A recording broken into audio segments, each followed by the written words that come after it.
Welcome back to Midnight Outcry, everyone, and good evening. You ever hear the phrase, the woods remember? My grandfather used to say that a lot when I was a kid growing up in western North Carolina, right along the Tennessee border. He meant that strange things happen deep in those mountains. Things that left a mark on the land, like scars on skin. I used to think it was just old mountain talk, but then, in the fall of 2016, I took a solo backpacking trip through an unmarked stretch of land near the Nolichucky River, about a day's hike east of Irwin. It was isolated, untouched, and most importantly, off the map. I was a wildlife biology grad student doing field work, cataloging nocturnal behavior of black bears. I'd done dozens of trips like it, but none like this.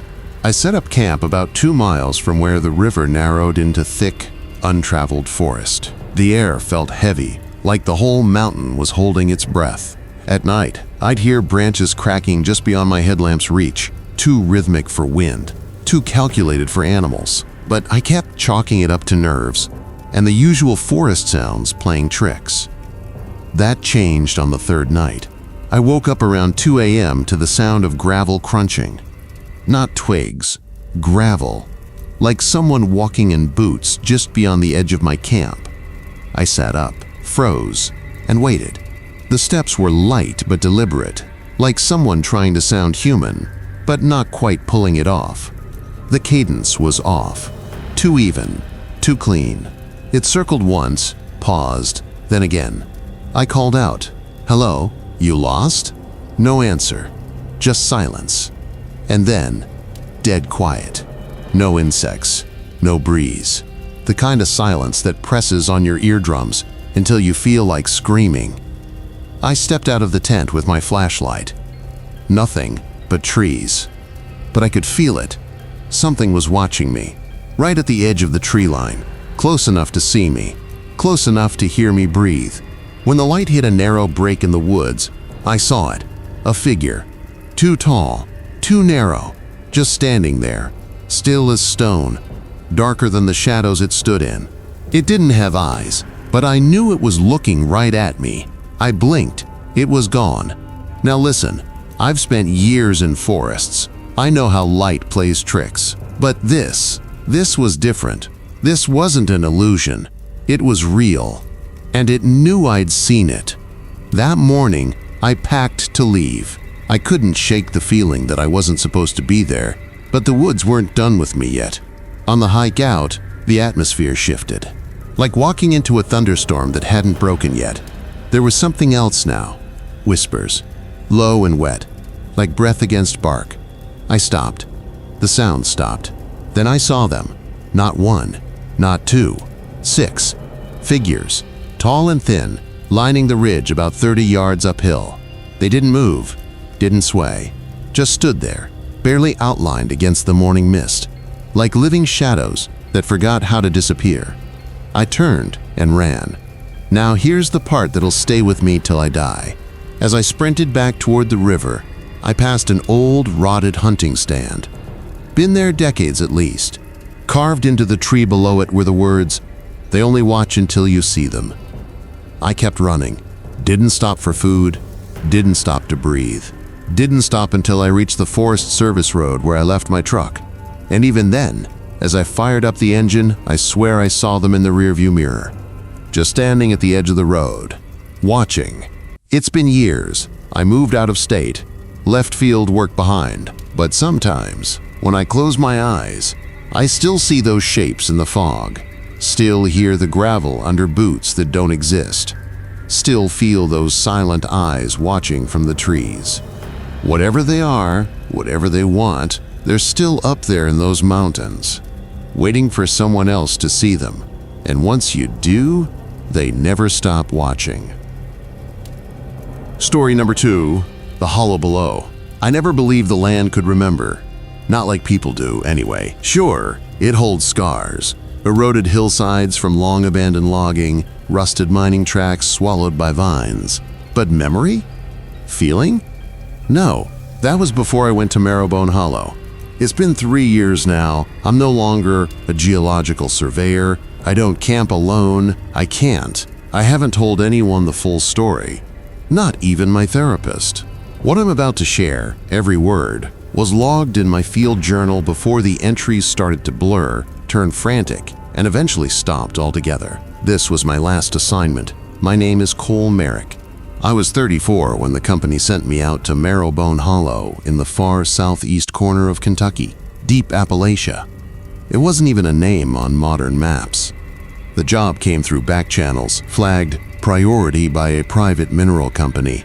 They suspected the area sat on rare earth metals and wanted a discreet survey before making any offers to landowners. I was used to the isolation. Had done months alone in Colorado, Utah, the New Mexico scrublands. Solitude never bothered me. I even preferred it. But something about this contract was off from the start. The topographic maps were decades old, and every time I asked for updated GIS data, they stonewalled me. One guy on the call even said, half joking, "Don't dig too deep." I set out in early October. The tree line blazed in amber and scarlet. My plan was simple. Base camp near the creek, then 2 weeks of traversing the hollow, logging readings, soil samples, and possible mineral deposits. The deeper I hiked, the quieter it got. No cars, no distant chainsaws, not even birds. Just wind threading through pines like a distant whisper. On the second day, I passed what looked like the crumbled foundation of a stone cabin, barely visible under moss and rot. There were iron fence posts poking from the soil like teeth. No records of any dwellings existed in this spot. That night, I heard singing. It was just past midnight. I was writing field notes by lantern when I heard it. Soft, broken humming, almost like an old lullaby drifting down from the trees above my camp. I shut everything off, sat still. The sound stopped. At first, I thought maybe it was air rushing through rocks or some strange acoustics. But the melody returned again. Stronger, closer. A woman's voice, low and off-key, echoing from no clear direction. I didn't sleep that night. The wind never shifted. My compass began sticking. Day 4, I found something buried just beneath the soil near the northern ridge, what looked like an old iron crucifix, bent and blackened. I didn't keep it. I placed it back, but I swear the wind picked up the moment I uncovered it. That night, I saw the first figure. It stood just outside my firelight. Thin, too tall, motionless. I assumed it was a tree stump, until it tilted its head. I scrambled for my flashlight, and in the beam, there was nothing. But the ground where it had stood was dry. No leaves, no prints, just bare earth, like the forest was afraid to touch that spot. On the 6th day, I found the sinkhole. It wasn't on any map, a perfect circle in the earth, 30 feet wide, ringed with wild mushrooms and dead grass. I threw a rock down and never heard it land. Just a hollow emptiness, like standing above an open mouth. I should have left then, but I didn't. I logged GPS, snapped photos, set up sensors. That night, I heard scratching, not on my tent, beneath me, like nails raking the roots. And in my dreams, I heard my name whispered by something that wasn't human. I hiked west, looking for higher ground to ping my satellite phone. That's when I found the ruins. An entire village, maybe 10 cabins, collapsed and devoured by ivy. A rusted church bell sat in the middle, split clean down the middle. No animals, no birds, just wind. Inside one cabin, I found journals wrapped in wax paper, old mountain dialect, barely legible. They spoke of the hollow men and night walkers that came when the mines went too deep. There was a line repeated over and over in the margins. They come when the moon hides its face. That night, the moon was new. The figures returned. This time I counted 3. Same height, same impossible thinness. No light reflected off them, like voids shaped like men. They circled the fire, never entered it, just paced. I stayed frozen. Bear spray in one hand, flare in the other. When I finally mustered the courage to light the flare, they vanished, but not like something running. More like smoke drawn into the trees. In the morning, all my equipment was dead. GPS, phone, batteries, even the emergency beacon. The air felt heavy, charged, like just before a lightning strike, except it never rained. By day 9, I couldn't tell if I was awake anymore. I'd see shapes flitting between trees, hear footsteps in sync with mine. Once, while collecting samples near the sinkhole, I saw a face reflected in my water bottle, behind me, watching. When I turned, nothing.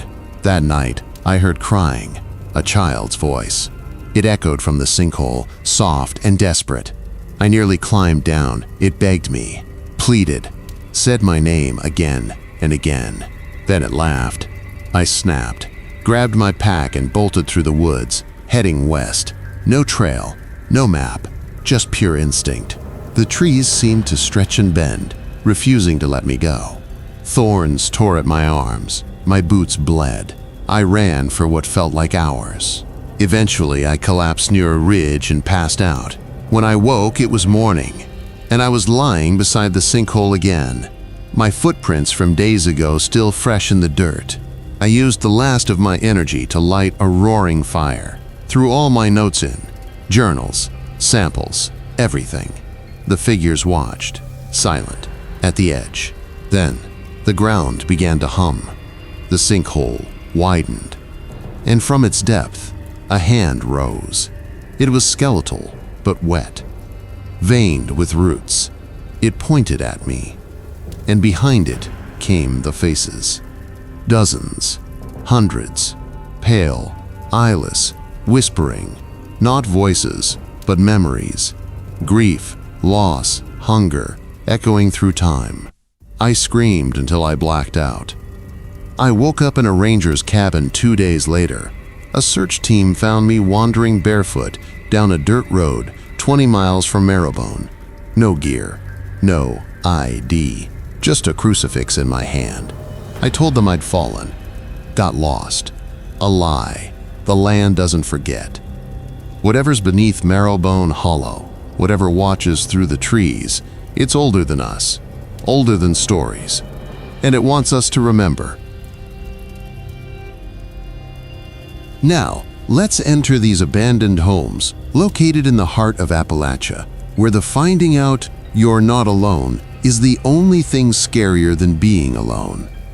I took on my late uncle's hunting lodge, a cedar-sided box that sat halfway up, a fog, when I was 27 years old. Wet spur of West Virginia's Sugarloaf Ridge. It was where I'd celebrated almost every Thanksgiving as a child. However, following when Uncle Ray passed away, there was stillness. No more CB radio crackling. No. Out front, another diesel truck is idle. My mom desired to sell the property. Keeping it in the family was my goal. Thus, on the equipped with a toolbox I hardly knew how to use, and 2 days off from work on the first weekend of October, I spent 3 hours driving from Charleston to see if anything might be saved. I was met with moist resignation in the cabin, shingles coiled up like a corpse, leaves, and the porch drooped so much that each step reverberated in the crawl area underneath. The light in October was slanting through the skeletal poppers that surrounded the area. It was already thin and metallic. I opened the enlarged front door, took a deep breath of recollections of dust and wood, and got to work. Chewing out 2 bats that had taken over the loft, clearing spider husks from the rafters, and opening all the windows as their realm. I had brought some order back by dusk, till I arrived at the saw-the hatch in the kitchen. The pine floorboards were flush with it, a dark wood square with a rusted iron pull in the middle. Nevertheless, I'd never given it much thought in the years I had been there. Uncle Ray kept a rug placed over the area at all times, and no one asked him. The carpeting was gone now, and it appeared as though the hatch pulsed with its own weight. Half expecting it to resist like everything else in the cabin, I pulled on the handle. Rather, before colliding with something metal underneath a chain, the hatch rose a few inches. Someone had secured the inside of the root cellar. That didn't make sense. In Appalachia, root vendors were typically excavated adjacent to the cabin, not beneath it. They weren't padlocked shut from below, either. I got down on my knees, directing the torch on my phone into the opening. The air whispered up, cold and earthy, a hint of something older, iron, damp stone, and perhaps a subtle hint of animal smell. The only earthen steps leading down into darkness were reached by the beam. I could feel my heart pounding in my ears, equal amounts of interest and I was unable to source the caution. The hatch thudded instantly when I attempted to lower it, as if it had been pushed from below. I listened and froze. Nothing. Night began to descend. I made myself to put a fast supper on the propane stove while ignoring the hatch. The ridges vanished into starless blackness outside. The moon was swallowed by clouds that dragged low enough. However, the lantern's glow felt almost too bright in the cabin without electricity, magnifying each brook within the walls. I made the decision to sleep in the small. If I had to leave quickly, I would go to the front room rather than the loft near the door. Still, I couldn't get that chain out of my head. Why connect a cellar? Uncle Ray, what did you hide down there? It started to rain shortly after midnight. Constant and persistent. Water found every opening in the siding, yet the roof held. I had never noticed a syncopated rhythm when I was younger. During it all, there was another sound, wood scraping metal. Rhythmic but faint, like someone concerning. The chain links on the hatch. Skin prickling, I sat straight upright on the cot. The lantern had burned out a long time ago. Even when my eyes were open, complete blackness crushed against them. The 3 sluggish strokes of scraping followed by quiet. I convinced myself that it was the wind rattling the handle, cabin settling. When it recurred, nearer denial broke like a rotted plank, sharper. I fumbled for my torch, then slipped into the kitchen. Pure darkness framed its doorway. The hatch lay 20 feet away, unseen, but enormous in my imagination. The scrapping halted thee. My foot went from a wood plank to a chilly linoleum in an instant. The silence grew thicker, interrupted by my heart's frantic pounding. I moved the beam of lights across the floor. The hatch remained closed. However, the chain had relaxed and was no longer taut between the threshold and the lid. It had been set loose by something below. A logical voice demanded that I go right away, but it was overpowered by a surge of rage. At the mystery my uncle left me, the fear itself. I strode over to the hatch, seized the pull of iron, and threw it open. The chain shook out of place. A stench rose quickly. It overshadowed the cellar's previous earthiness. Wet clothing, sour fat, the fresh-turned soil's copper sting. I covered my mouth, gulped, and pointed the torch down. Earthen steps proceeded maybe 10 feet before settling into a small room with rough wooden pillars for support. One wall was lined with jars. Their age fogs the glass. Hessian sacks were crammed onto shelves on another wall. However, the markings were what made me gasp. Rudimentary symbols etched into each beam, triangles and circles meeting, lengthy vertical strokes divided by horizontal notches. Some appeared recent, gouged into sap-oozing wood, while others were burned on. In the middle of the cave was a perfectly domed pile of black earth, as though it had never broken through the surface, something buried deep inside had pushed upward. A flash of lightning passed through the kitchen. Window, strobe-like lighting the cellar. I briefly had a glimpse of the ground. The shadow behind it looms taller than the ceiling should permit, and the mound trembles slightly. The pangs were jolted by thunder. Once more, darkness engulfed the area. The mound sat motionless when my eyes adjusted. However, I became so terrified that I almost dropped the light. I had a gut feeling that these symbols weren't ornamental, even before language. They were bars in prison. Under that dirt, something was supposed to remain. I took a step back, hauled the heaviest object I could find, a cast iron wood stove, across the boards after slamming the hatch shut until it straddled the edge of the hatch. I then created a barricade by bracing a chair against its door just for safety. Rainfall pounded more forcefully. Like wolves testing a fence line, the wind keened about the eaves. Though I didn't lie down, I went back to the cot. Rather, I gazed at the kitchen doorway, anticipating the subsequent noise. It arrived at 3:19 a.m. I am aware of this since I obsessively check my phone every few minutes. Damn the battery. There was no scrape to this sound. The voice was moist and low, seeping through the door frame and floor from the cellar. Rie, I-A. It stretched my uncle's name into 3 syllables and crooned, the voice of a child, but incorrect in some way, as if there were mud particles in the speaker's throat. Ray, feed me! The glass of the lantern shook on the table, even though I hadn't once more touched it. Give me food. Give me food. With every iteration, the louder, more pressing, until the last word hissed. Lightning flared again, and the hatch door bulged upward under the stove, raising the iron in that ivory flash. Beast a foot's distance away, the chair scuffed to one side. I sprang forward, seized my keys, and crashed out into a wall of rain through the front door. My boots were swallowed by mud. Heat was torn off my skin by the wind.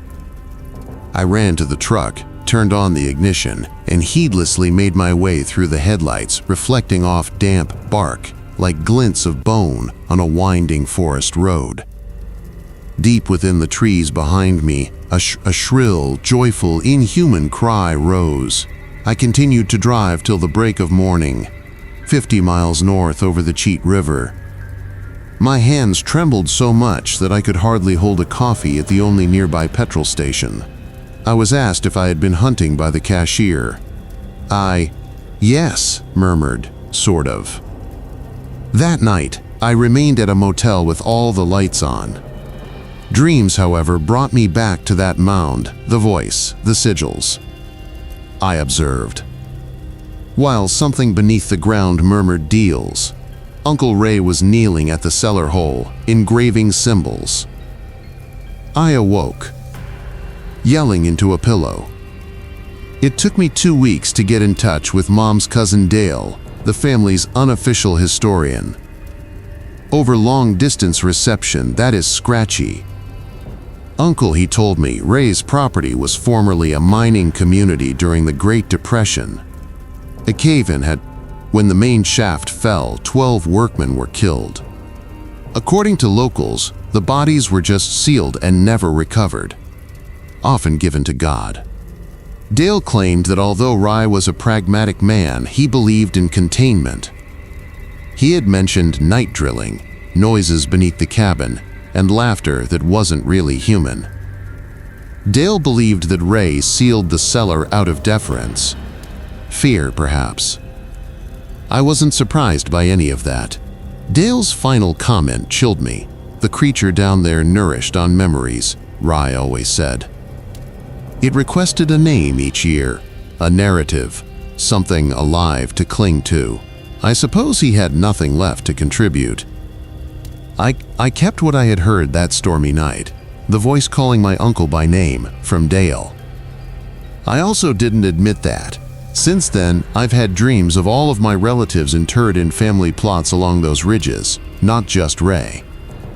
Voices rising with an octave too high for human lungs, spilling through dirt.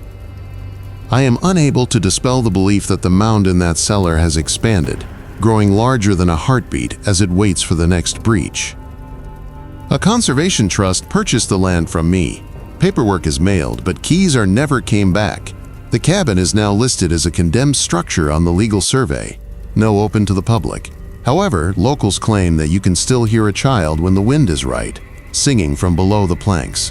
Like water on stone, the voice rippled across the clearing. "Give me food! Give me food!" observed with a thump, as though testing old lumber with impatience. They believe it to be coyotes or even pranksters recalling old stories about ghosts. I am more knowledgeable. At 3:19 a.m., I changed my phone number twice. That's right. Each year on October 7th, even when I turn my new phone off, it still rings the night I opened that hatch. Unavailable appears on the caller ID. However, the breath obstructing the line is audible to me. My name was stretched into 3 avaricious syllables by the muffled, wet voice. Requesting that I return to complete the task Uncle Ray began for the time being. Distance and denial keeps me secure. But on Sugarloaf Ridge, A wood stove sits just inches from old floorboards, amid a pile of someday. Those posts will have dark soil pulses beneath beams marked with urgent warnings. Gradually decay, the circles will shatter, and the object underneath will eventually stand up, unrestricted to wander the ridges in pursuit of fresh tales. In the interim, I leave the secrets of Appalachians to those with more courage or to idiots who believe a simple, whatever hums beneath those eerie mountains' roots can be restrained by chain. I was suffocating in my Baltimore flat at the age of 31, recently divorced, when I thought I would have a fresh start on the Appalachian Trail. Parts of it I had section hiked while in college. Right now, I wish to spend more time alone. No coworkers, no phone, and no recollection of a quiet brunch while a marriage falls apart. I found myself parked by a trail in early April. Pack for 10 days and head outside of Hot Springs, North Carolina. I had a straightforward plan. Trek north and set up camp. Wherever dust caught me, I thought of nothing at all. For the initial 4, the mountains were forgiving in those days. The ridge lines were skimmed by rain, but I was never saturated. The early spring green felt deserving following a harsh winter with urban filth. Every night I threw my boiled ramen, set up a tent by a creek or shelter, and wrote a few lines in my notebook, after which he fell asleep like a fallen tree. However, by day 5, a migraine rolled in. Why in? One of the bad ones that made everything wobble by bleaching the edges of your vision. The closest, although the designated shelter was still 6 miles away, an old ranger cottage appeared on my map, on a blue blaze spur, a mile off the trail. It was referred to as abandoned yet in the guidebook, a refrain that was structurally sound and sounded decent enough until my eyes throbbed with each heartbeat. The spur dropped sharply through slippery stone outcrops and rhododendron tunnels. Twice I once almost missed my meal, and I almost lost the faint paint blazes. The same as the understory collapsed, exposing a moss-fuzzed clearing as panic flared up. Additionally, there is a 1-car-sized squat chestnut timber construction in the middle. Garage. The plank and the stone chimney were proud, despite the sagging shake roof. The door dangled in its frame squarely. Above the lintel, a rusted U.S. Forest Service placard Stony Creek Ranger Station was established, 1928 EST. I felt a wave of relief. Shelter provided a place to lie flat, shade, and perhaps, if the gods were good, and a bunk helped to calm my racing mind. Stale pine inside blended with a hint of antique creosote sweetness. Dust was stripped away as sunlight sliced through twisted shutters. There was a cold iron stove. 2 bunks and a pine table covered in rations were chewed by mice. Everything was dry and forgotten, with no decaying stench. I laid on the lower bunk, after dropping my load and taking a swig of ibuprofen. The silence was oceanic, interrupted only by wind sweeping through the throat of the chimney. I must have dozed out nearly immediately. I woke up at some point. Later, with a migraine fading like tidewater and a violet sunset at the shutters, migraines usually leave that hollow pain. Even though my phone was unreachable, it indicated 6:42 p.m. hunger pulled. I retrieved a tortilla and a packet of tuna, ate it mechanically, and then unfolded my sleeping bag, one more early. There was no harm in the night. I extinguished my headlight and let the cabin to return to its original illumination. At that moment, I heard the initial murmur. Through the half-latch shutter next to the upper bunk, it floated. Gentle, kid-friendly syllables stretched thin by distance. I listened while leaning on an elbow. Nothing. Most likely, I convinced myself that the wind was combing the rhododendron. I reclined. After a minute, the voice came back. 2 words, more hissed than spoken. "Come on out." It sounded like a kid luring a timid pet out from beneath a porch. My skin pricked. I unzipped my bag, walked slowly, and went to the window. Outside, the clearing shone silver beneath a cloud-gapped moon. Not a move. The leaf litter was thin, and there were no footsteps. I almost made fun of my nervousness before the whisper reappeared just under the window. "Come on out and play." I quickly jerked back. The shutter slat was clipped by my head. It wasn't an 8-year-old's voice. It sounded like wet bark being dragged across stone, with vowels and consonants deformed. Lengthy.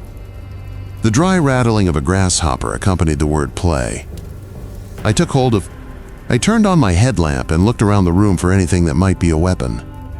My best option was with a trekking stick, a locked collar, and a pounding heart. I opened the cabin door and let the beam shine into the darkness. There was only the sentinel columns of tulip poplars and shrubs that shook in the wind. He listened. No child, no whisper, no creek burble, a barred owl in the distance, and the silence of the forest. I told myself, embarrassed, that migraines can occasionally be accompanied by auditory hallucinations. Perhaps the medication plus fatigue created a ghost. In any case, I wedged my pack against the door and reacted to it. Tastes of paranoia preferable to regret. I counted while forcing calm breaths back into my sleeping sack. Them till fatigue drew them in once more. It was precisely 10:11 p.m. when I noticed the numbers on. Before impulse turned down the backlight, my watch was glowing. The whisper reappeared, threading just inches from my ear this time, through the gaps in the bunk boards. Hair. I sprang to my feet, slapping the low ceiling. The boards beneath the bottom bunk flexed, as if a little creature had slithered out of view. I turned the headlamp down. Nothing. Bare dirt was visible in the spaces between the flooring. Then, from the window opposite the stove, which was closed, came a second voice. "It's your turn." This one was lilting, nearly singing, and higher. 2 voices. My heart pounded. I yanked at the door, grabbed boots, put them on, and carried my pack without bothering to clean. It became stuck, wet at nights, swelling. I immediately slammed my shoulder against it. It sprang open. I was tumbled into the clearing by pack. Moonlight showed the slope descending in the direction of Stony Creek. The mist swirled around my calves and pulled at tree knee height. Eye headlamps sliced the fog as it swirled in a slow circle. No kids, no footprints. However, from soft, skittering footsteps, as though bare feet were circling, sounded from someplace within that mist, just out of sight. I was unable to discern direction. The noise bounced from tree to tree. The voices came back, overlapping one another. "Remain. Come on out and play. Come on out and play. It's your turn now." The words sounded a little off, like nursery rhymes. Backward. All of your survival instincts told you to leave the cabin and run uphill to the trail. However, the blue flame in dense fog, a spur through rhododendron, would be a coffin. I required illumination and a weapon larger than tubing of aluminium. Both were available in the cabin. I retreated towards scouring the clearing. The door. The murmurs subsided as if they had come to terms with limits. For them, outside, and for me. Silence descended as soon as I stepped through the doorway. I shut the door firmly, dragged the stove till its heavy lip over the iron slide bolt, which I had overlooked before, covered the jamb. In the silence, the clang of metal against wood echoed obscenely. Only when my lungs were burning from breath did I know I had been breathing too much. I hoped that the voices would stop at morning, but fear twisted every second. Scratching started under the floorboards at midnight, small, like mice at first, then heavier, like joists being raked by knuckles. I tightened my headlamp trained on the floor, trekking pole back to the wall. My grasp caused the beam to tremble. Traveling by scratching, walking around the outside of the cabin, stopping under my boots. The ancient planks groaned, and against its corroded nails a single board stretched skyward. I jumped away like a splinter, burst. Although the board settled, a finger-wide gap remained. Earth appears dark. Below. From the slit came a whisper. "I located you." An object clambered up the joist cavity, quick, multi-limbed. With all my weight, I stamped onto the edge of the board. The thing that climbed slammed back. Into the dirt, screams of indignation rather than pain. Halfway through, the sound choked, and between floorboards oozed a pinkish liquid that was too pale to be blood. The scent of the compartment was filled with spoiled milk. I choked, staggered over to the shutter, and pushed it open to let air in. Fingered by mist into the space. There were no voices to greet me, just a promise-filled silence. That impasse lasted until dawn. Thrush replaced chewing insects. Above the tree, song and gray were diluted to peach. The woodland appeared to be a typical one. Once more, fog melting off ferns, dews jeweled. I waited until half of the sun was obscured, the clearing, then putting the cooker away, opening the door, and going outside. There was complete silence, no traces of the whitish fluid, no seepage below the threshold. Just my own sloppy footprints from the previous evening. I made the decision to oppose to going back uphill. I completely needed out. If I continued to follow, a gravel service road was promised in 7 miles downstream from Stony Creek, according to the guidebook. I could call the Park Service, hitchhike to town, or perhaps locate cell service to call a buddy. I fastened my rucksack. They marched without glancing at the cabin windows. The terrain surrounded me in an hour. The creek fashioned a small gorge, making the route to Hopstone Island moss-covered. My boots soaked socks after slipping twice. On the third occasion, I was balancing on a log jam when heard the murmur once more. Nearer. Riding the water's crash. My foot didn't make the transaction. I dove waist deep, into discharge from glaciers. Pack pulled me to the ground. With my boots full, I fought free. Clacking teeth. A figure bent on me as I pulled onto a boulder in the middle of the stream, the opposite bank. Tiny, still, wearing a tight, gray garment to its epidermis. Despite the blazing daylight, I instinctively lifted the headlamp. The figure was struck by the beam, exposing silt. Nothing more than slick rock. However, the picture had burned. No, just a lipless face. No eyes line dividing its face. I couldn't tell if it had been an illusion or genuine, but more tightly than the migraine ever did. Dread wound itself around my spine. The gorge expanded by midday, providing me with level terrain. My garments steamed from the sun's heat, head beating a new one.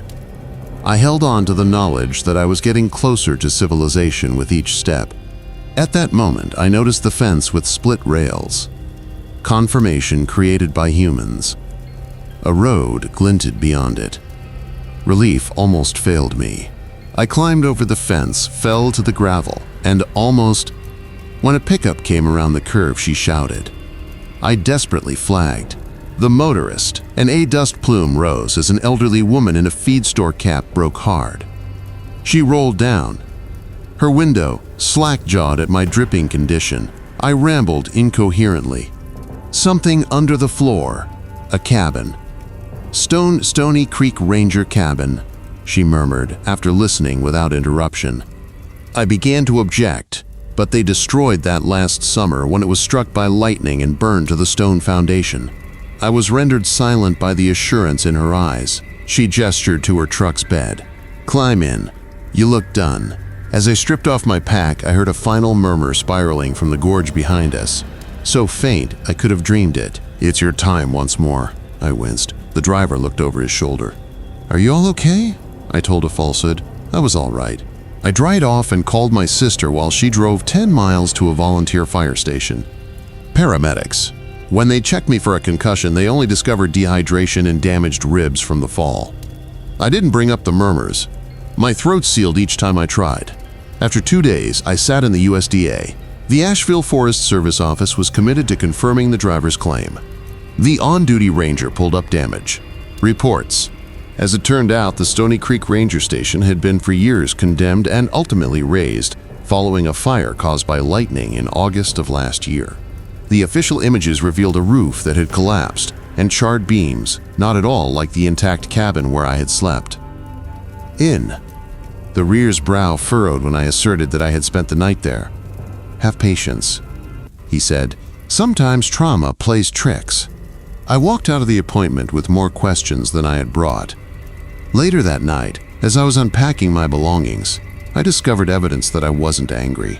A smear of the pale, curdled liquid that crusted down the sole of one boot had a slight scent of. I scooped the spoiled milk into a sample container with the intention of the following morning the jar was empty, clean, dry, and the lid was still on after sending it to a lab, sealed. Trying to seem like none of this followed me home, I tossed it aside.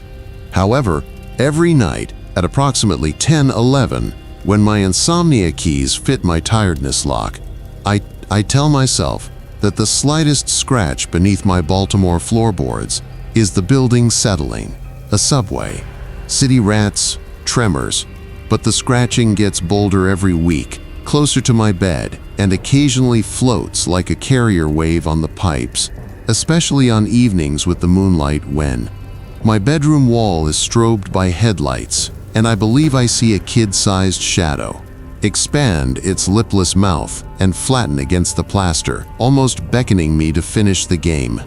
Incomplete. I've been sleeping poorly for months. I run a white noise machine throughout the apartment, bedside light till daybreak, and never let the space to go completely dark because the whispers wait for quieter times someplace beneath these floorboards or beneath my skin. They discovered my name on that Appalachian night, and they are aware that once the cabin burns down, games continue for longer. My roommate Jake suggested the cabin trip when I was 22, and in the middle of my senior year at Virginia Tech, with finals approaching. After 3 weeks away, we had hardly seen the light of day during the semester, buried under textbooks and energy drinks. An uncle's hunting cabin in the George Washington National Forest was accessible to Emma, her girlfriend. 4 walls, no cell service, electricity, and an opportunity to unwind before the academic race to graduation. Marcus, our friend, and I both enthusiastically embraced the concept. The possibility of a we packed Jake's Jeep on a Thursday because a long weekend in the mountains seemed like heaven. Packing enough canned chili and beer to serve a sizable army in the late April afternoon, the drive led us farther into beyond communities that hardly constituted wide places in the road. We traveled farther along Virginia's backbone than any of us had. Emma navigated using a hand-drawn map with crooked lines that her uncle had created, and famous sites like Creek Crossing and Big Dead Oak. Following 2 hours of, we turned into a Forest Service road that was so rutted that it knocked our teeth out, and there were switchbacks that made my ears pop. After another 20 minutes of scuttling through mountain laurel tunnels, we arrived at a gate that was locked down and beyond which a grass. The cabin was situated in a B-shaped clearing, perhaps an acre wide, surrounded by ridges, and the blocked track vanished uphill, steep, resembling the walls of an amphitheater.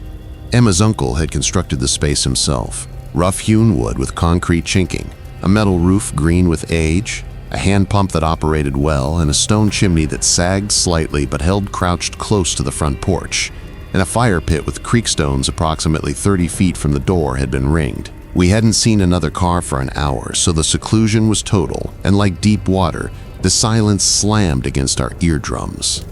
On Thursday night, we settled in, claimed bunks, and Marcus and I grabbed the main room. Jake and Emma took the loft, and we split firewood. Twin beds in the room. As night fell, we made our first fire, poured beer. I felt the stress of the semester start to fade. The flames turned our faces orange, and the sounds of the night ascended from the something stirring in the underbrush, barred owls calling, and the surrounding forest, the faraway coyote yip. We city kids all thought the symphony was calming and strange. Marcus strummed his guitar and killed Bob, while Emma narrated tales of her uncle's hunting adventures, Dylan tunes. By midnight, we were completely relaxed and delightfully inebriated. On a cold and sunny Friday morning, we ascended a ridge track that Emma had recalled from childhood visits, climbing over boulders covered in lichen and stopping to take in the scenery vistas that extended to azure horizons. The exercise was amazing. We barbecued steaks over the fire that night and saw stars come out in droves after being imprisoned in the classroom for months. That embarrassed the home country's light-polluted skies. Everything was okay until when the eyes showed up on Saturday night. We had built the fire higher than normal, in part for warmth, and in part because we had chocolate and marshmallows for s'mores, and the flames jumped 6 feet, illuminating the trees. Emma abruptly became hard when Jake was telling a story about his failed organic chemistry experiment. She was looking past my shoulder into the woods, her face frozen halfway to the fire, like a marshmallow tipstick, devoid of hue. "What is that?" Marcus followed her gaze and inquired. Then I noticed them as well. Numerous eyes, grouped in a rough circle around our clearing back in the trees, perhaps 50 feet. Stable and unwavering, they positioned themselves to reflect the firelight like coins, between the trunks at knee height. I initially thought of deer. During our walk, we saw a lot, but deer eyes hold. These glowed white-silver in ambered light. They were also too low, too still and well-organized. The slightest sound terrified the deer. We were talking and the fire was crackling, but the watchers had not moved. Jake suggested possums, but his tone had no conviction.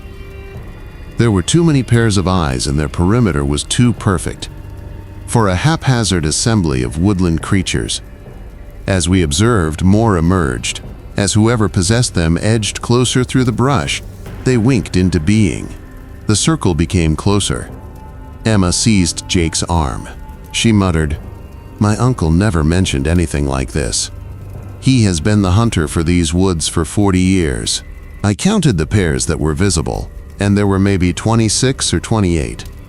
They held position with military accuracy, not moving forward or backward.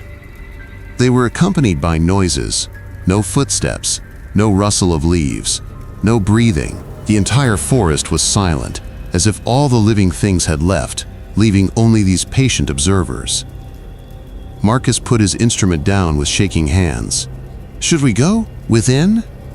he inquired, and as soon as he did, all of the eyes blinked simultaneously, a synchronized reaction that destroyed all notion that they were just regular animals. My scalp rubbed. Circled us had organization, intelligence, and a purpose. The simultaneity seemed to be saying, "We see you, we hear you, and we decide what to do next." Jake, everyone remained composed as they stood slowly and reached for a piece of firewood. Back nice and easy as we ascended towards the cabin, never taking our eyes off the observers. The fire pit was situated between us and the front door, which was around 40 feet away, turf that felt like a football pitch all of a sudden. The eyes reacted as we started to back away, flowing like liquid mercury, keeping their circle the same distance as we went, always observing. Behind me, I could hear Emma's breath coming in sharp spurts. Jake stumbled over a piece of split wood on his way to the porch, and the stick he was holding sailed wide, hitting the surface with a crack. A tree trunk. The eyes went out as the boom reverberated like a gunshot, them all at once. The forest fell into darkness outside the reach of our fire, preventing us from seeing what was behind that black wall. We froze, trying to detect any movement, breathing or nothing, followed by the beam of Jake's torch. Searched the tree line, searching the shadows between the trunks, finding nothing. Been observing was gone or concealed. "Now," he said inside. Jake threw the bolt while Marcus and I stumbled through the door like refugees, and we arrived at the cabin in a matter of seconds. Put a large table against the frame. Emma shut the shutters, but their flimsy planks didn't seem like much protection against. We gathered around the propane lantern, listening to whatever was waiting outside. For 20 minutes, nothing happened as our hearts pounded and the flames crackled beyond the walls. Slowly, the typical nighttime sounds came back, including crickets, a far-off owl, and wind sifting through the canopy, and we started to question whether we had envisioned the worst. Curious raccoons had become evil creatures due of fear. Then the beginning with the north wall. The scratching was gentle, akin to fingernails on bark, and progressed to the west wall. Then to the south. A number of objects circled the cabin, dragging tools or claws against the planks. The sound was purposefully slow, as Emma battled against the scratchers' desire for us to monitor their progress. Despite the cabin's warmth, Jake shivered and asked, "What do they want?" she muttered. The scraping ceased before anybody could respond, and silence descended. The voices then emerged, rising from the ground itself, and leaking out as we could hear each other's breathing through foundation stones and flooring. Not words, but sounds that could. Previously, words that weren't quite perfect were filtered through throats. Low, guttural, nearly melodic, resembling a chorus of shattered bells, keeping the same steady pace while scraping. As they went under each window, the shutters. "Jesus Christ," Marcus said, trembling. "What are they saying?" I tried to decipher the meaning of the alien chorus by pressing my ear against the wall. The sounds came back in patterns. 3 low, not just any words, but notes, a pause, and then 2 higher ones. It was impossible for the vocal apparatus that produced it to be human. As if the speakers' mouths were full of pebbles, the vowels were excessively wet, and the consonants were ground up. And spit. The parade made 3 full laps before disappearing into the distance. As the final echo faded, the typical noises of the woodland returned. Waited another hour before anyone spoke louder than a whisper. Dawn sensed a Jake asked that we collect watches from 1,000 years away. 2 people are awake while 2 slept. Emma and I sat at the window, drawing first shift, while Jake and every shadow outside the shutters appeared to writhe, and Marcus took the beds. We jumped at every sound. Emma fell asleep on my shoulder at 3 in the morning, leaving me alone with the weight of whatever was watching from the trees and my rushing thoughts. At daybreak, we crammed with desperate efficiency, ready to distance ourselves from that clearing. The fire was reduced to ash, and there was nothing out of the ordinary in the daytime. No traces of our midnight guests, no claw imprints on the logs. If not, I could have written the whole thing off as communal hysteria because of our common fear. We didn't talk until we got to pavement, and only then did we talk. The journey out felt like an escape from an alien land. Pieces, unanswered questions, and theories that broke down when put to the test. Inquiring carefully about the local wildlife, Emma called her uncle at the first petrol station we came across, and he mentioned the regular suspects, bears, deer, and sporadic coyotes, but nothing clarified what we'd gone through. We tried to get back to our regular lives at school. Finals came and went. After graduation, we dispersed to various places in search of graduate school employment, but the event had left a lasting impression. To us. Over the next few months, I spent time studying Appalachian folklore, searching for examples. I discovered the Cherokee stories of the Noonie, about the Moon-Eyed people, an immortal race that inhabited lofty locations. Before history was written, a strange species was claimed to have lived in the mountains.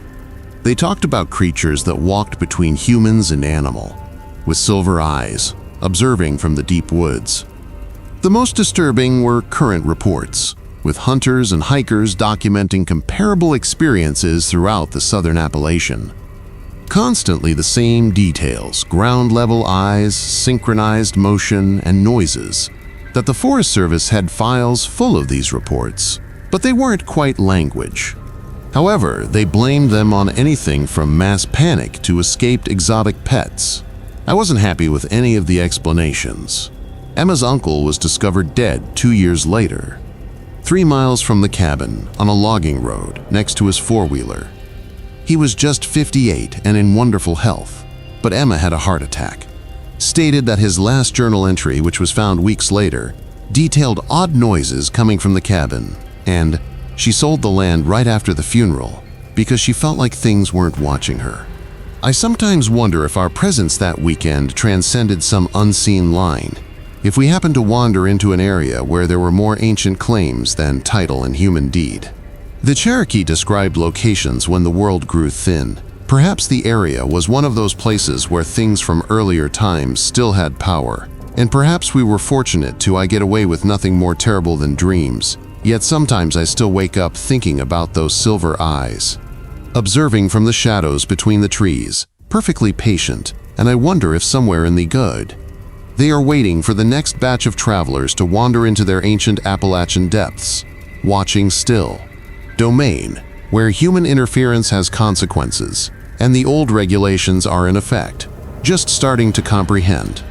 My grandma passed away when I was 29 years old and left me her property in Kentucky's Jackson County, a deep, wild hollow where no one had been in the family since before I was born, and family legend states that during the Prohibition era, great-grandfather Duncan operated moonshine there, running my father named the area a copper still that made whiskey so smooth that the revenuers saved a jug for themselves.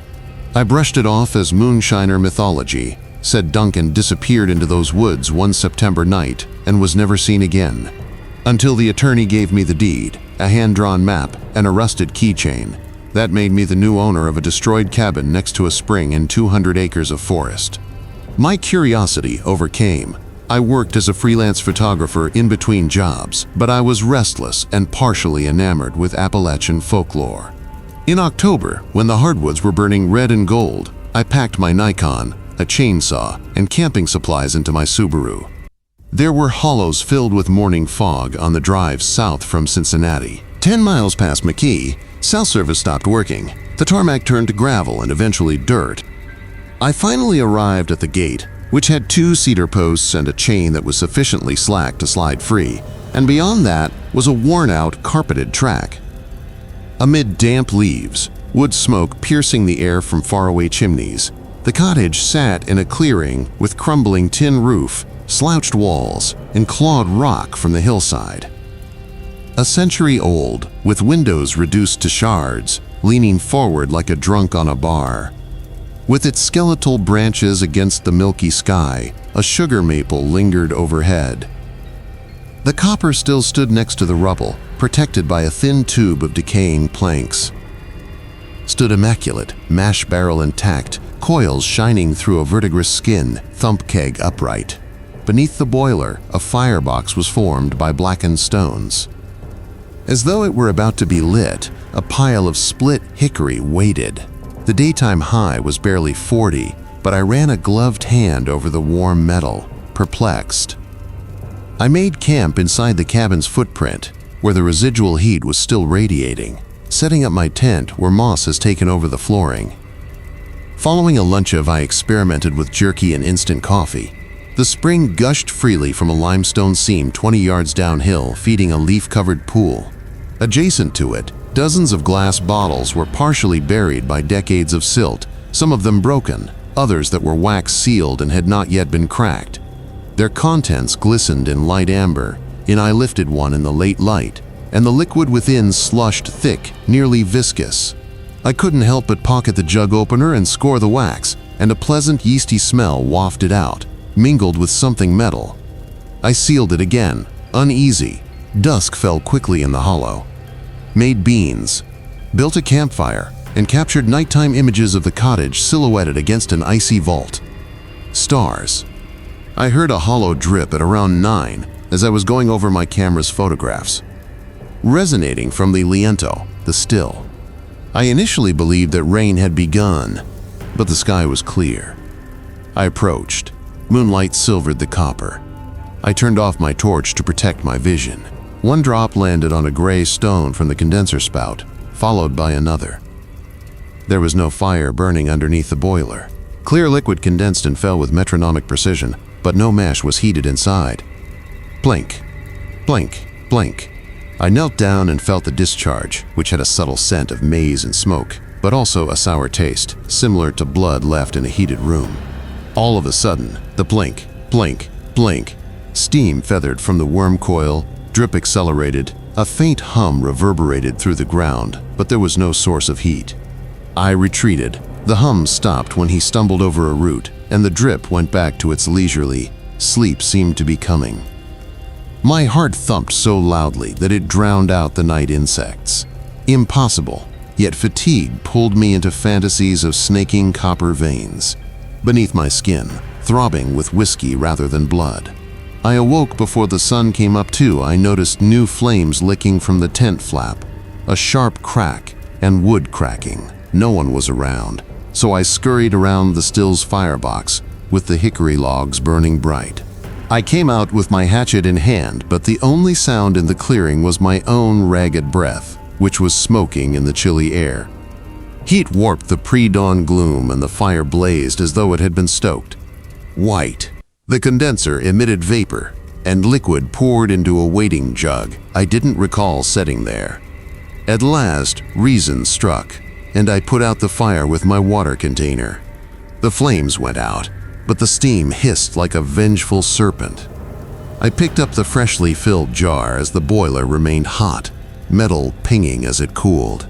I tipped it to my lips against my better judgment, and it was half a gallon of warm, opalescent liquor. The taste was incredible: vanilla, honeyed corn, and a hint of smoke. As it slid, warmth surged through my veins, too strong for just booze, unfurled. My great-grandfather was feeding maize mash while crouching by this identical fire. While thin men with stitched closed mouths and hollow eyes circled the area in shadow, they watched but remained silent, and they drank through the creases in their cheeks as Duncan provided the first runnings, gratifying. With coins of shining moonlight, I dropped the jug, causing the glass to shatter. My vision disappeared and was replaced by such intense nausea that I puked into the ashes.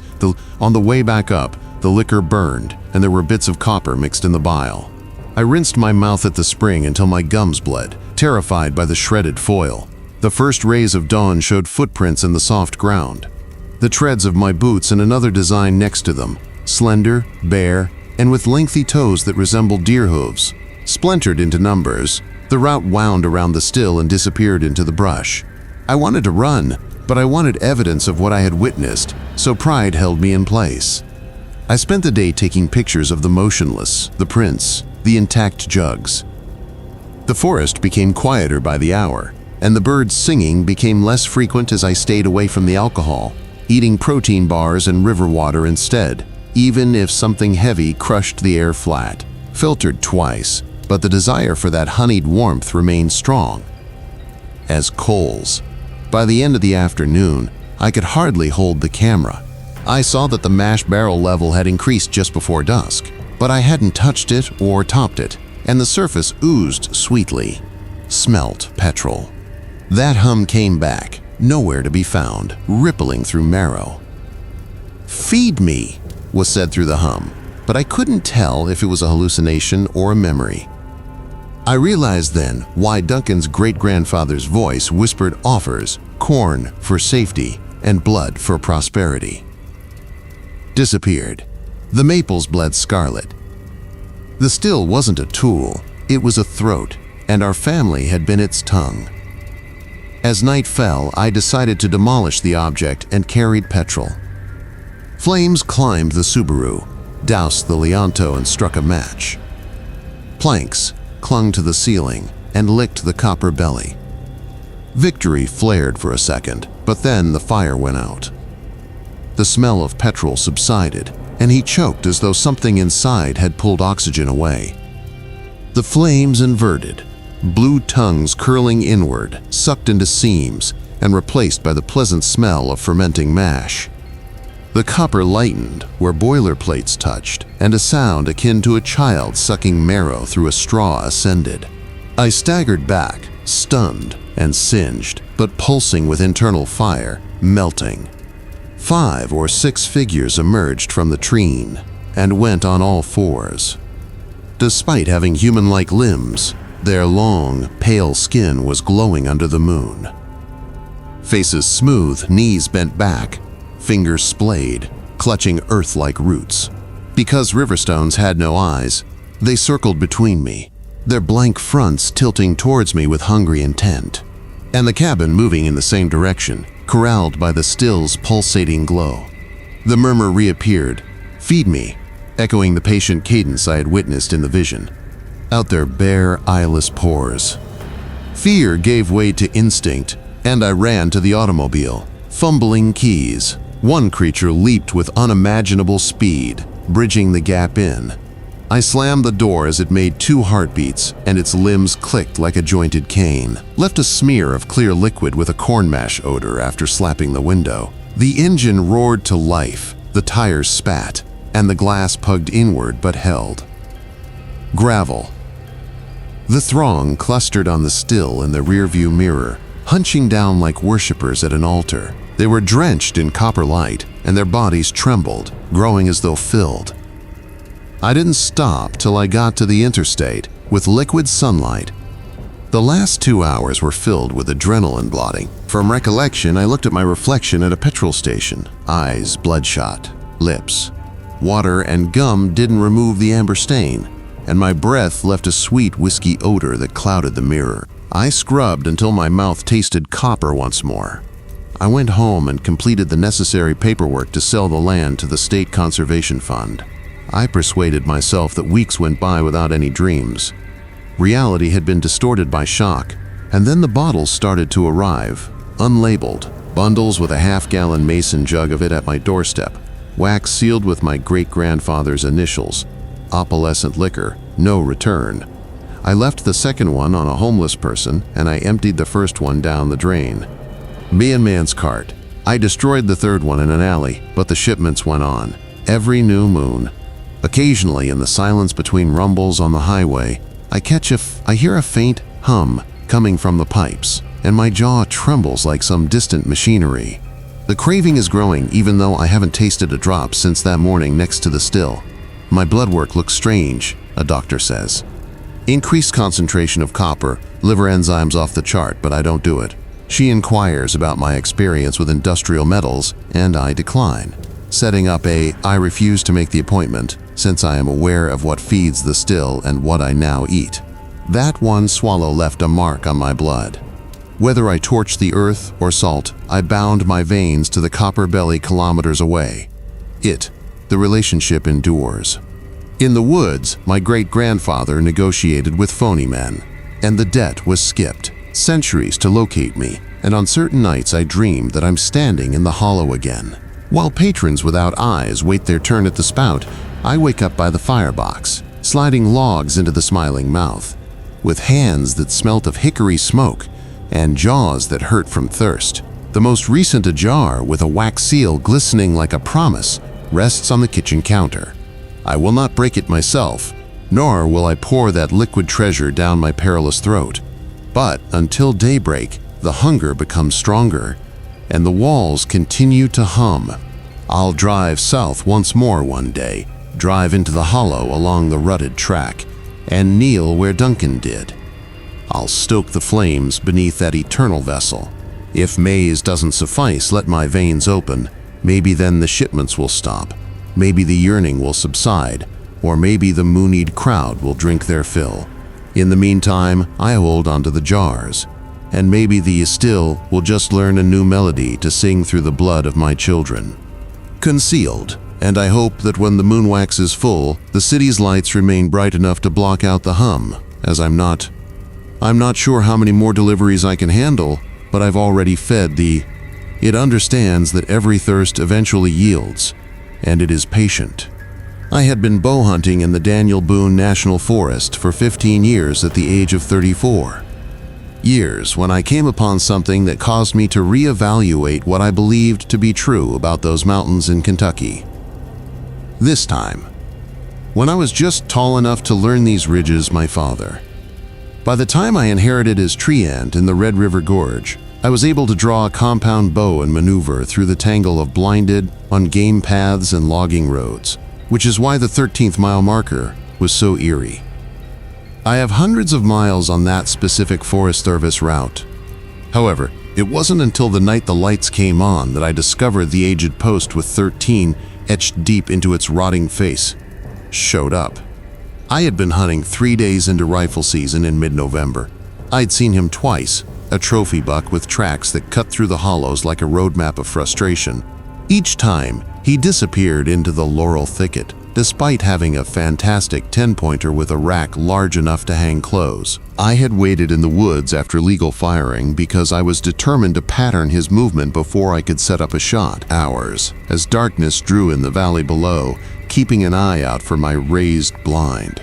The temperature had dropped into the 20s, and the remnants of the purple light streaming through my breath created crystals through bare trees. I initially noticed the glow, a gentle, about 200 yards downslope, amber brilliance was seen floating amongst the trees. Initially, the light moved incorrectly, bobbing and weaving like a drunken firefly, leading me to believe it was another hunter's headlamp. It would hover about 30 seconds on moonshine, then fade to nothing before resurfacing. 50 feet away, in a totally different direction, and there were no footsteps to be heard. The silence. No one shouted a hello, only that roving light slicing through the shadows like curiosity overcame the lost soul's search for something it would never find. With cautiously, I lowered myself from the position, picked up my gun, and started following the light through the bushes. I tried to move quietly, but the forest floor crunched under my boots.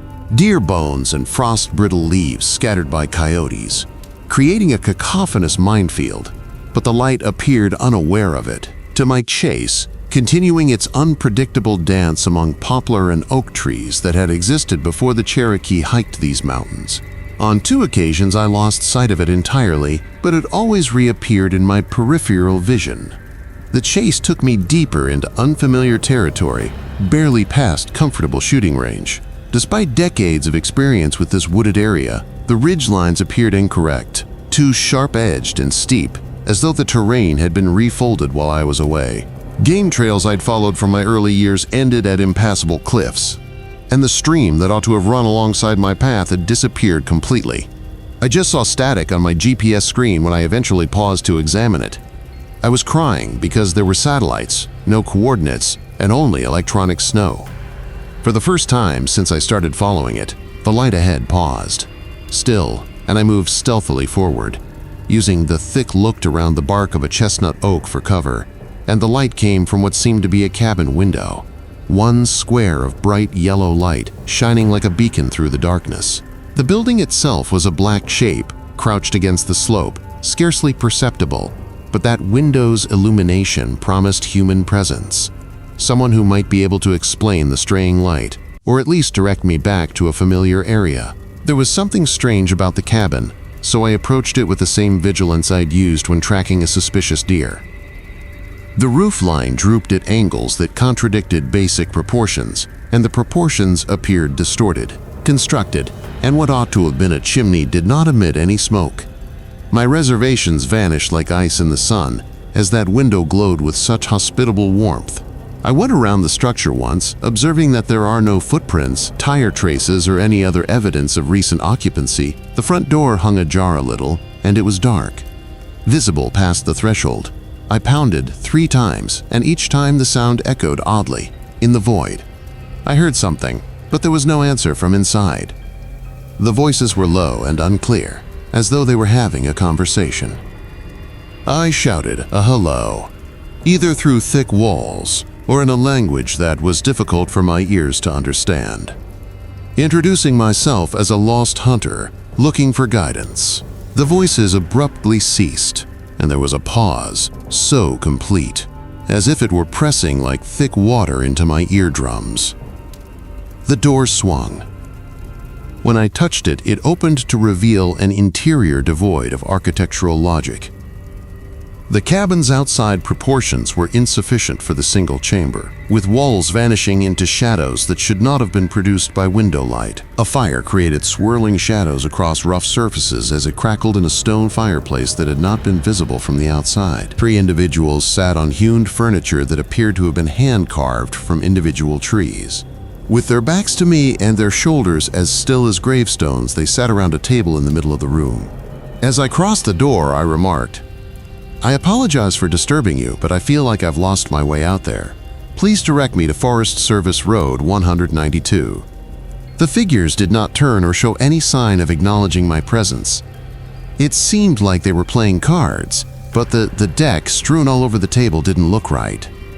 Too black, too thick, and with eye-harming symbols carved on the backs adhered to. One of the figures had on a hunting jacket that looked like mine. Another the third wore dungarees, and the third donned what appeared to be a Confederate uniform with brass buttons, so faded that they could have been the color of old bones, gray or blue. Boots silent, I stepped forward. On the densely populated ground floor. "Hi, are you hearing me?" Slowly, the hunting-clad man turned his head. From the collar, smooth bark extended where his face should have been, to hairline, separated by a horizontal and 2 eye-shaped nod holes. That divide may have been a mouth. His voice was like wind through dead leaves when he talked. "Hunter, have a seat. We have been anticipating your arrival." My legs had turned to lead, but fear should have made me run for the door. As though I were imprisoned by the earth itself, my feet were rooted to the ground. The alternative, now the figures turned. The soldier's visage, which was pierced through with earthworm holes, was made of gray clay. Despite having only a skull wrapped in hessian and empty sockets, the farmer's head somehow managed to convey amusement. They pointed to a vacant chair whose motions were too smooth for human joints. "We receive very few visitors." "No more," the bark-faced one went on.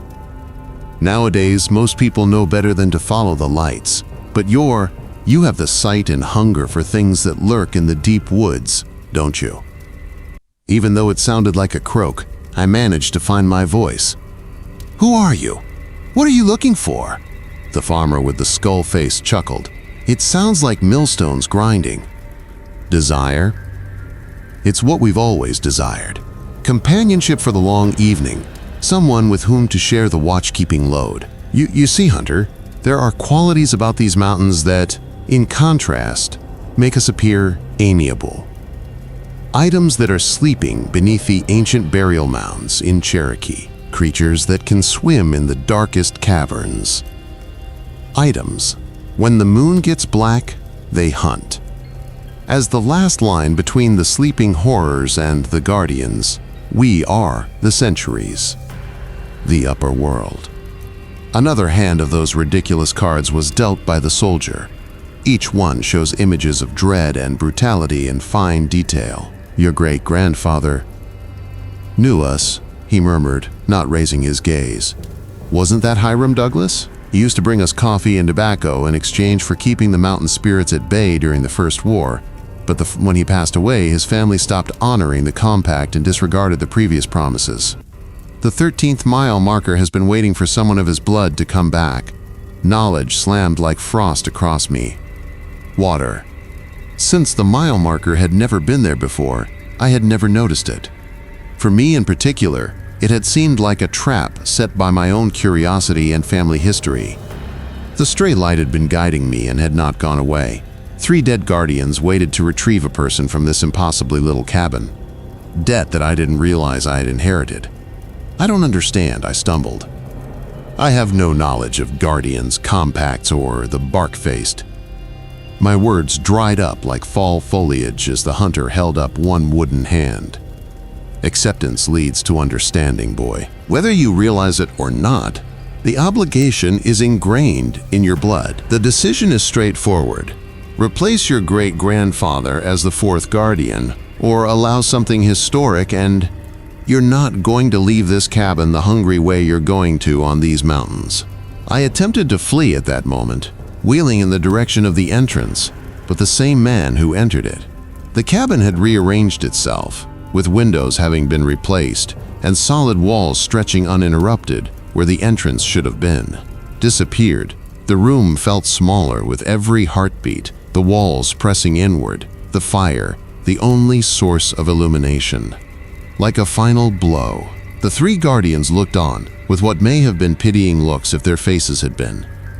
With the ability to feel human emotions, the soldier dealt me a hand and urged, "Choose quickly," asking if I wanted to play. Dawn arrives, whether we're prepared or not, and the creatures that lurk in these hollows get more powerful every year. For 60 years, their great-grandfather held them back. Can you do the same? The cards in front of me displayed twisted landscapes and other images that I couldn't concentrate on without my sanity beginning to fail. Creatures who wore human shapes like ill-fitting masks, caverns that collapsed geometry, plummeted into worlds that had never seen light, past the molten core of the earth. However, a horrible certainty descended upon me as I gazed at them. I was seeing the truth about these mountains, the reality that lay behind the hunting preserves and tourism routes. Acceptance ran through me like icy poison as I picked up the cards with hands that were no longer shaking. "How long?" I inquired. The farmer said, "It could be years until someone of your blood comes searching for lights in the forest. Could be decades. When you're keeping watch between the worlds, time moves differently." Something howled outside. It was something that had never been a bear or coyote. It existed in the natural order. The sound caused the guardians to tremble and the cabin timbers to creak. Really dark deck of cards. They raised their heads, alert, and focused on soldiers who could hear gunfire in the distance. "It starts," the hunter with the barking expression muttered, getting up from his seat. "Guardian, welcome to the watch. I hope you brought patience. The creatures we hunt have been waiting a long time and don't sleep well." It's time for someone to go wrong. The whale resurfaced, this time closer, and I realized I had outlived my hunting days. I was the target of the hunt now, assigned the responsibility of containing the horrors until another person followed the lights to mile point 13. I grabbed my new hand and made an effort to ignore the life I had left behind beyond that door. In a universe where the worst, in the highlands of Kentucky, there was a 10-point buck with a bad attitude. It was my responsibility to ensure that the true predators remained in the deep areas where they were only beginning to awaken, belonged. With firm fingers, I dealt the following hand and listened for the sound of footfall approaching, knowing that one day someone would find me, just as I had found lights that weren't supposed to be followed. I had a long watch ahead of me till then, and the cards also revealed truths, awful for eyes that are exposed to daylight. The 13-mile marker remains motionless, anticipating for what had never been noticed before to be noticed by the next inquisitive person. I was in dire need of a peaceful setting to complete my master's thesis at the age of 26. Discovered the rental listing while searching for rural cabins on Craigslist. The images displayed a simple log home with a stone fireplace and screened windows tucked away in a West Virginia hollow, porch, and seclusion that ensured I wouldn't be distracted from my early folklore in Appalachia. The proprietor, Ezra Mullins, a man with a rough voice, gave me a price so low that I thought the place was either condemned or haunted. When asked for specifics, he simply laughed and remarked, "City girl, if you can survive a month with no neighbors and shady, you have cell service, but don't tamper with the fireplace and keep it tidy." The cabin was located at the end of a gravel road that meandered through 15 miles of national forest, beyond corroded mailboxes, designating creeks and unseen roadways crossings that, in the event of spring flooding, would be impassable. Every slope in the Rockies was painted scarlet in October, and gold. However, it seemed different in the hollow where my makeshift house was waiting. Darker, as if more than sunlight was filtered by the canopy above. The framework was sufficiently sturdy. Logs that have been hand-hewn and chinked with riverstone windows, framing vistas of the countryside so full of life, and a metal roof that had endured decades of mountain storms. Perhaps the last person to live on Earth. It was a simple but practical interior, a central space that is dominated by big, enormous fireplace made of stone, propane appliances in a small kitchen, a loft ladder that leads to a bedroom that is steep enough to test sobriety. Former tenants had abandoned a number of mismatched dishes, paperback books, and a guest book, with entries ranging from a tranquil retreat to never again. Having no justification for the stark, due to our disparate backgrounds, I declared the dining table to be my work area, spreading out my study materials, and got comfortable with what I hoped would be a fruitful month of being isolated academically. Everything went smoothly during the first week. I penned 12 pages about Cherokee, burial customs, collected information on mountain folk magic, and made substantial strides in my chapter regarding the meeting point of European and Native American supernatural beliefs. There was a tremendous quiet, just a breeze through the trees, no neighbors, no traffic, and the hawk's cries from time to time. Because of the cabin's electrical system, evenings were spent reading by lantern light. System was made up of a few outlets that were driven by a variable generator. I refused to use the fireplace as Ezra had instructed, instead depending on The main area was sufficiently pleasant for work thanks to the propane heater. On my 9th night there was an indication of disaster. Lately, I was typing in an attempt to find a particularly elusive paragraph regarding when something, like thrown pebbles, pattered against the window. It was like spirit houses. I thought it would rain as I looked up, but it was a clear, still night. The noise soft, repeated hits on glass that have a drum-like rhythm. I took hold of a flashlight and moved over the clearing with the beam as he went onto the porch. There was no movement within the pale circle of illumination. However, it seemed like a real weight pressing against my shoulder blades as I was being watched. Returning, I attempted to concentrate on my work inside, but I was unable to do so. At erratic intervals, the pattering returned, usually from a different window, and always when I was at my most focused. I gave up before midnight and made my way to the loft, pulling the sleeping bag over my head like a kid trying to hide from monsters. Eventually, my sleep became heavy and dreamless, and I woke up before the sun came up, to the scent of smoke from the woods. I thought the propane heater would be broken when I came down the ladder, but the air was cold, with a steady blue glow from the heater's pilot light. The smell of the smoke was off. In any case, overly thick, overly sweet, and tinted with something that made my hair burn. It appeared to be strongest close to the fireplace, but when I left it, the hearth was empty and dark.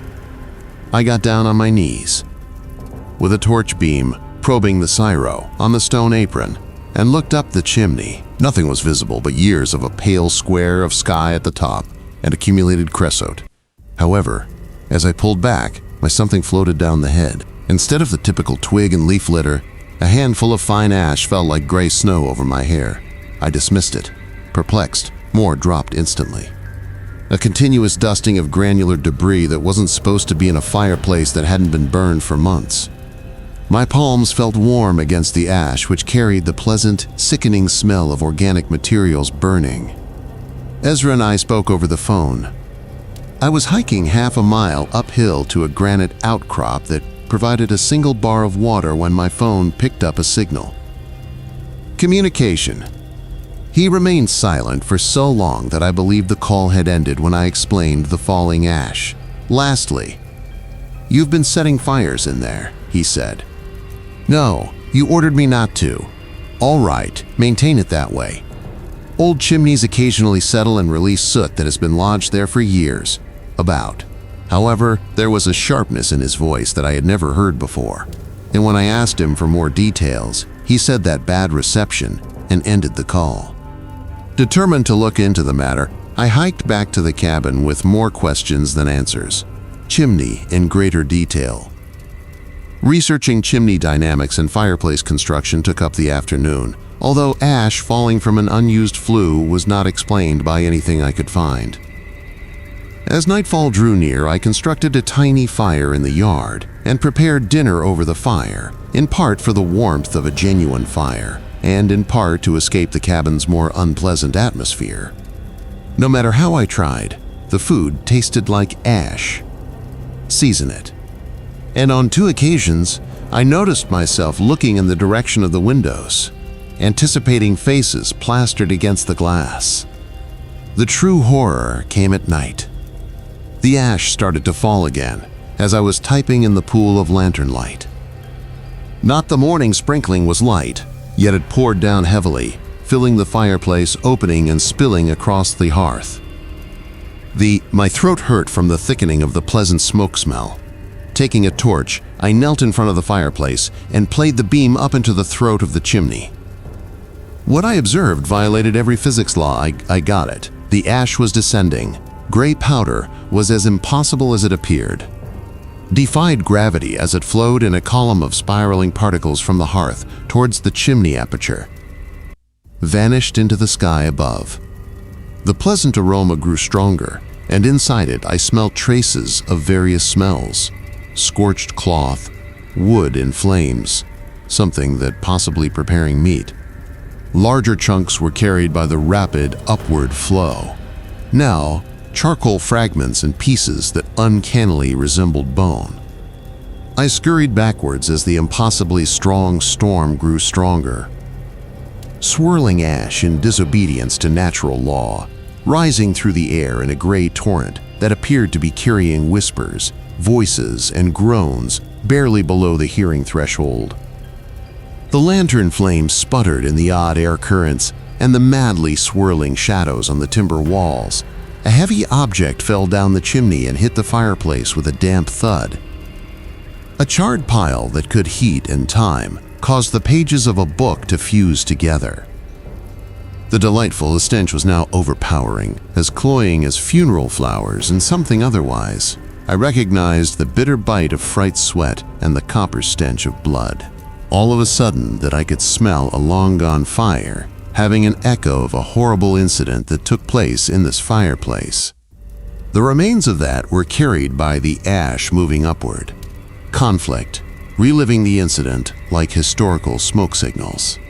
Additional items fell out of the chimney. The shoe of a child was still smoking and partially melted. Pieces of what appeared to legs for furniture.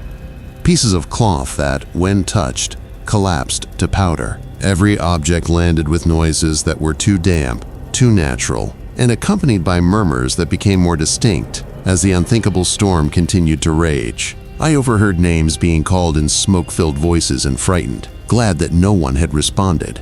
Last words addressed to a blank room while the flames ascended the walls. Leaving the lantern behind, I ran to the porch, smoldering inside, and observed the peak of the ash storm through the window.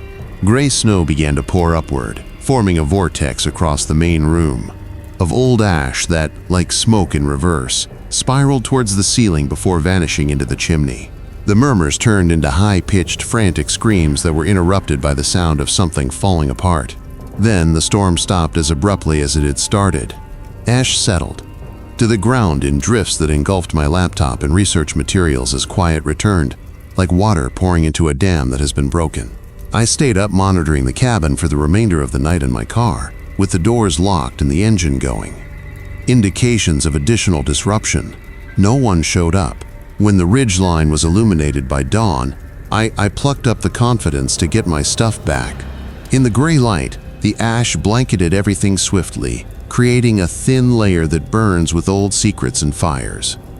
My laptop was destroyed, under the gray layer, according to research findings. Among the drifts of impossible ash in the fireplace were objects that ought not to have been there. Glasses whose lenses melted into warped frames, buttons from garments used before the cabin was built, and what appeared to be a portrait in the Duguay style. Its silver surface turned completely black. I was driving and packed, within an hour of leaving the hollow, sending Ezra a voicemail regarding a family emergency, and sending him the security deposit to cover terminations that occur early. Never before had the mountain road appeared so. Greetings. Every mile that separated me from that cottage was a tiny triumph over whatever power had reenacted its old tragedy, through unfathomable physics and falling ash. The truth was later discovered by the county historical organization. I'd been there myself. The cabin was built onto the base of a former building that had burned down in 1892, destroying a family of 5 who had been cooped up inside during a blizzard in the late season. The only piece of blackened stone that survived the fire was the chimney. That, in spite of rumors of cursed foundations, local masons included into the new structure. Every building that was erected on that location after that had chimney issues. Ash falling upward, fires burning backward, and the lingering odor of smoke that was impossible to get rid of with cleaning. My thesis was never completed on folklore in Appalachia. Some studies go too far and expose too intimate truths. For distance learning, I instead turned to modern literature, which is safe tales of live writers whose ghosts remain buried correctly. However, on calm evenings when the wind transports smoke from far-off fires, I recall the voices carried by an unthinkable storm of ash, reverberations of a family's last. In the stone throat of a chimney that refuses to let go, moments were playing continually. To forget. How many more foundations are there in those old mountains, I wonder? Wait for the next scholar to arrive and rest on tragedies too severe for time to heal, stupid enough to be in the way of their restless dreams. At the age of 28, I took a call from my college professor is looking for volunteers to assist in documenting Appalachia's neglected folk sites. After graduating from film school and yearning for adventure, I consented to work with a small group mapping artifacts from the Civil War for a project on area history. My grandparents had spent their whole lives in the Eastern Hollows, Kentucky, so even though I had never been close to the ancient Mitchell homestead before, I felt at home. The promised work silent nights, spent transcribing in peaceful days, spent taking pictures of decaying log cabins interviews, ideal for someone who enjoys privacy and travel. 5 miles from the closest paved road, the Mitchell Shack was perched on a mild slope above Horse Creek. Constructed in 1863 by Silas Shelby, a Confederate trader, built the hand-hewn oak building. One room with a low gabled roof was filled with stacked logs. By the time our group, the roof had sagged in the middle when they arrived in late May. Half of the shingles had disappeared, and the chimney was choked with moss. It had an earthen floor. One hinge on the doorframe was corroded, threatening to collapse. The light filtered through large crevices in the walls, and the only noises were creaklash and the hum of insects. A spring that is half dry promised water, but no companionship as it bubbled 40 yards downward. I used a telephoto lens to take pictures of the outside on my first afternoon, being cautious not to trample on any delicate areas. Logs. As I mapped, my coworker Julie set up a drone to take pictures from above, the layout of the room. We withdrew to camp 2 miles down the hollow as dusk approached, sharing ghost stories and eating canned beans by lantern light. Locals partially shrugged when I questioned them about the shack, and half shivered, but nobody offered any stories other than eerie sounds and odd music. Those bits of hearsay felt less like history in the dark, more like warnings. My second day by myself at the place, I made the decision to record background noise as I worked. I set up a shotgun microphone, swept the interior of the cabin for photographic angles on the porch beam. At first, other from bird cries and creaking boards, there was no sound in the air. But by mid-afternoon, I managed to. Something subtle. One high note, wailing like a violin out of tune, slipping through the north wall's crevice. I stopped and listened. The message once more, slipping down and then back up. A music played on an ancient fiddle or an approximate one, so distorted that it could have been played by an otoscopic person. I knelt next to the log wall and pressed my ear against its rough surface out of curiosity. With each note, the melody became more distinct, echoing inside the hollowed-out timbers like natural resonators, floating along the grain. The song made me think of concerning the Civil War anthem Bonnie Blue Flag. However, the cadence faltered, stretched notes into groans. My arms were pricked by gooseflesh. I got my recorder and took a picture. The melody lasted for 30 seconds before cutting off suddenly, like someone letting go of a drawn bow too soon. Quietness took back the cabin, but my heartbeat was louder than any instrument. I got back to camp early that night. Every time I remembered the sound, my heart pounded. The woods surrounding our tent appeared too still. The typical nighttime choir fell silent. In my stressed state, I played the recording again. Small vestibule. The song gained additional malice when listened to through earbuds, notes distorted by pauses of static that resembled ragged gasps. When the last quivering chord faded, I heard another sound, a sigh so faint I almost didn't hear it. As if the cabin itself exhaled in relief or expectation, propelled by a mixture of fear, and I returned alone at morning, driven by professional intrigue. The fragrance of moist wood filled the porch,